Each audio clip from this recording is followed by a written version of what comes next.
Қайырлы күн, құрметті YouTube көрермендері. Бүгін тас қалаудың 6-шы күні.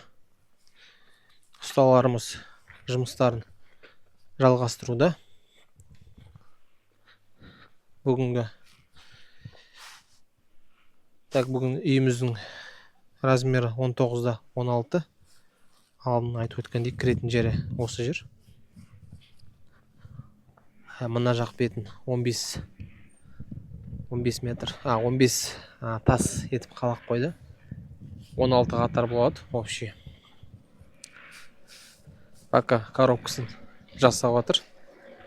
Ішкі жұмыстарын коробкасынан кейін жасайды. Ішкі тас қалау жұмыстарын.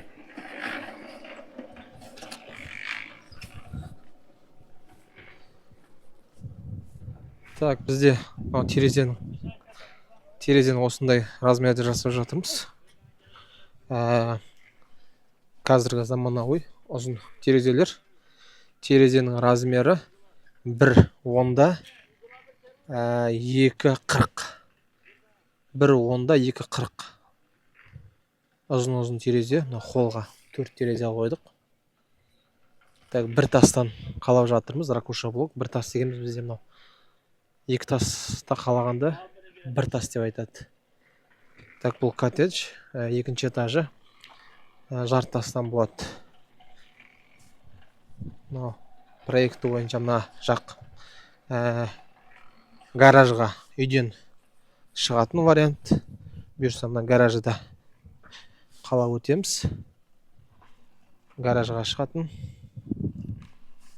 Мынау кухнямыз. Кухняның есігін осындай қылып террасаға шығып кететін қылып 2,5 метр қылдым.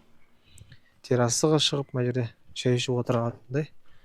Мынау бұйырса сол стеклянный болады, есігімен, терезесімен. Мынау қазіргі холодный кухня дейді, жаңағындай. Бұл жерде қаланады.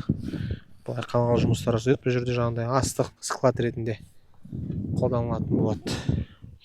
Жалпы 11.600 тас түсірдім. Мына жағында гараж бар. Бірге қалап өтетіндей етіп. Так. Тағы қандай информация берем. Бұйырса перемешкаларын құйып бастады. Перемешкаларын 5 арматурдан салдық. 5 қатар арматурдан. 14 арматурдан жібердік. Ригель құйылатын болады. Ригельге 20-лық арматура аламыз. Сыртқы көрінісі. Терезелер осындай. Қазіргі заманғы ресторанский терезелер ғой. Ресторандарда терезе панорамный. Панорамный емес болатын бар енді.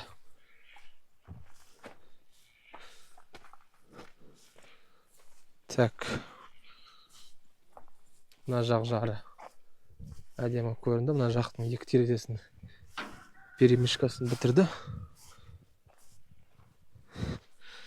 Перемешкаларын 30 сантиметр етіп құйды.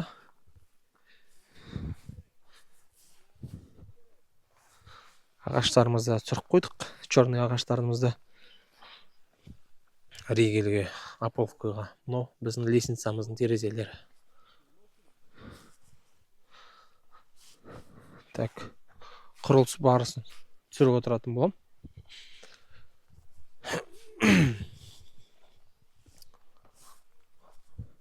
Құрылыс барысын. Алдыңғы жақ беті. Жалпы жақсы қалап жатыр, әдемі шығып жатыр. Ұсталардың жұмысы ұнап жатыр. Күтіңіздер, бұйырса жалғастырып отырамын.